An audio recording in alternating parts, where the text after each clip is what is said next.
Spoken English series का day 2 का ये 10th लेसन है। फटाफट से देखते हैं।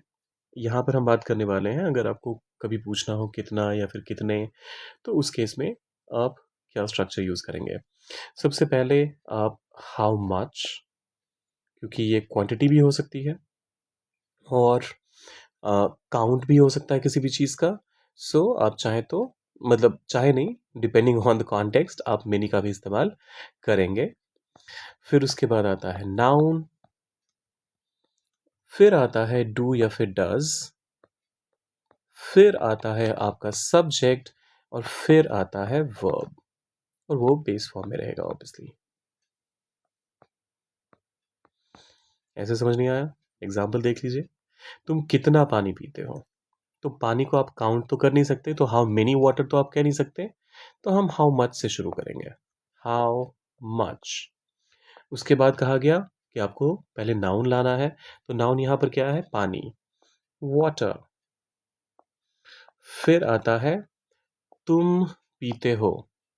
अब तुम के पहले तो आप डज का इस्तेमाल कर नहीं सकते, सो डू, फिर यू और फिर ड्रिंक, और लास्ट में एक question mark. How much water do you drink? How much water do you drink? वह कितनी चाय पीता है? Do you drink? वह कितनी चाय पीता है? How much tea does he drink? अब अगर आपको यहाँ पर लग रहा है कि चाय को कोई ऐसे एक झटके में पानी की तरह थोड़ा ना पीता है, हमें यहाँ पर टेक टी का इस्तेमाल करना चाहिए, कर लीजिए। लेकिन अगर आप कंटेम्प्रेरी इंग्लिश की बात करेंगे, तो चाय के साथ भी हम ड्रिंक का इस्तेमाल करते हैं। So how much tea does he drink is absolutely fine. वे कितनी किताबें पढ़ते हैं? How many books. किताबों को आप काउंट कर सकते हैं, तो मच का इस्तेमाल नहीं करेंगे आप कहेंगे how many books does he, sorry, do they read. Way, how many books do they read. तुम कितने घंटे काम करते हो? अब यहाँ पर घंटों को भी आप काउंट कर सकते हैं, तो how many hours do you work? How many hours do you work for? अब वर्क फॉर मतलब कितने घंटों के लिए काम करते हो, ये फॉर का इस्तेमाल करना यहाँ पर ज़रूरी है। How many hours do you work या फिर how many hours do you work for. वह कितना खर्च करता है? How much money does he spend? How much money does he spend? हम कितनी बार मिलते हैं? How many times do we meet? How many times do we meet? बच्चे कितनी देर खेलते हैं?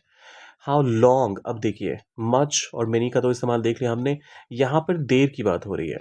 अब ये इसको किसी भी तरीके से कोई, क्योंकि मेजरमेंट का कोई स्केल तो दिया ही नहीं है, तो ऐसे में आप हाउ लॉन्ग का इस्तेमाल कर लीजिए, ड्यूरेशन की बात हो रही है। So how long do the children play, for how long do the children play. और कितने पैसे कमाता है? How much money does he earn? How much money does he earn? एक एग्जाम्पल आप डालिए कमेंट्स में, और जाने से पहले सब्सक्राइब, लाइक और शेयर कर दीजिएगा। मिलते हैं जल्दी।